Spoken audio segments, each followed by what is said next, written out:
ঢ্যাঁড়স আলুর তরকারি বানাবো, তার জন্য প্রথমে কড়াইয়ে তেল দিয়েছি। এবার ঢ্যাঁড়সগুলো এর মধ্যে দিয়ে দেবো। প্রথমে ঢ্যাঁড়সগুলো একটু হালকা ভেজে নেব।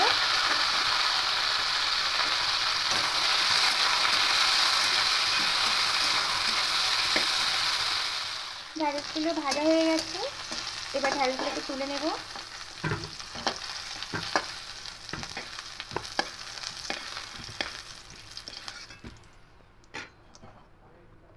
এবার আরেকটু সরষের তেল দেব।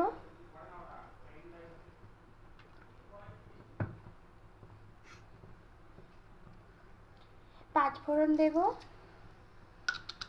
দুটো শুকনো লঙ্কা দেবো ফোড়নে।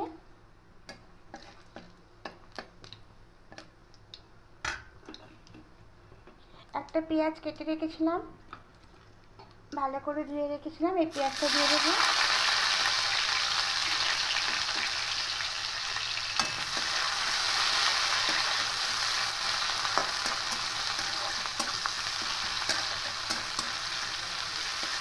একটু হালকা লাল লাল করে ভেজে নেব।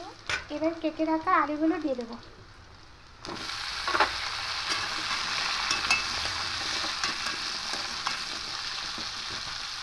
আলুগুলো দিয়ে একটু লাল লাল করে ভেজে নেব। হালকা লাল লাল করে আলুগুলো ভাজা হয়ে যাচ্ছে। এবার এখানে সব মশলাগুলো দিয়ে দেবো। প্রথমে আদা আর দুটো কাঁচা লঙ্কা দিয়ে পেস্ট করেছিলাম, এই পেস্টটা দিয়ে দেবো। দিয়ে একটু ভালো করে নেড়ে নেবো।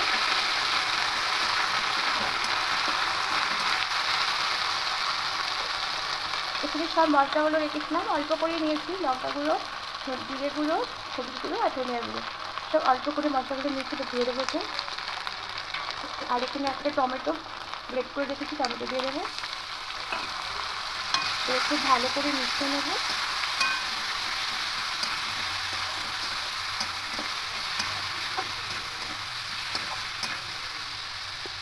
এবার পরিমাণ মতো লবণ দিয়ে দেবো।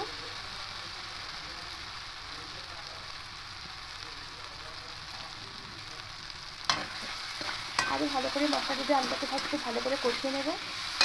এবার সামান্য পরিমাণে চিনি দেবো। মিষ্টি দিলে এর স্বাদটা একটু খুব সুন্দর খেতে হয়। তা এবার দেবো, দিয়ে একটু ভালো করে কষিয়ে নেব।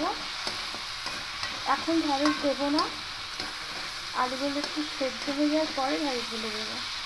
আলুগুলো হাফ সেদ্ধ হয়ে যাওয়ার পরে এবার এখানে পরিমাণ মতো জল দিয়ে দেবো।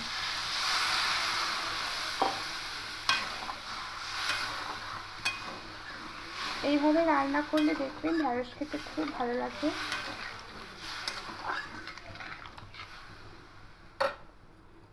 একটু জল দিয়ে দেবো।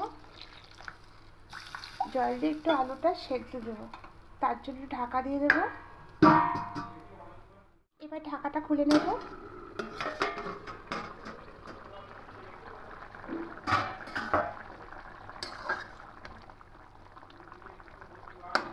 হ্যাঁ, আলুটা হাফ সেদ্ধ এসেছে।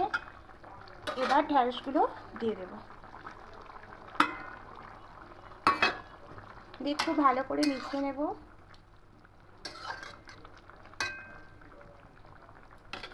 আবারও একটা থালা এভাবে ঢাকা দিয়ে দেবো। ঢাকা দিয়ে কিছুক্ষণ রেখে দেবো। এবার ঢাকাটা খুলে নেব।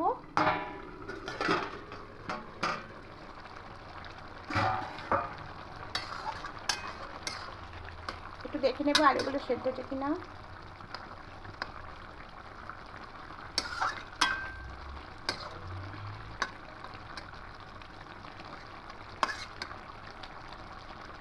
আর একটু হবে, আমি ঢাকাটা খুলেই রাখবো। একটু আর একটু করে নেব। আলুগুলো একটু মানে শক্ত আছে, যে আর একটুখানি সেদ্ধ হবে।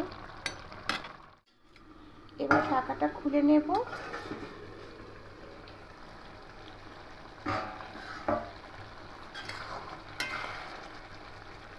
হ্যাঁ, এবার আলুগুলো পুরো সেদ্ধ হয়ে গেছে। এবার গ্যাসটা অফ করে দেব। অল্প একটু গরম মশলা উপর দিয়ে দেব, দিয়ে খুব ভালো করে মিশিয়ে নেব। ভেন্ডি আলুর তরকারিটা একদম রেডি হয়ে গেছে। অনেকে ভেন্ডি আলুর তরকারি খেতে পছন্দ করে না, তাই এইভাবে একবার ট্রাই করে দেখবেন, আশা করি পছন্দ করবে।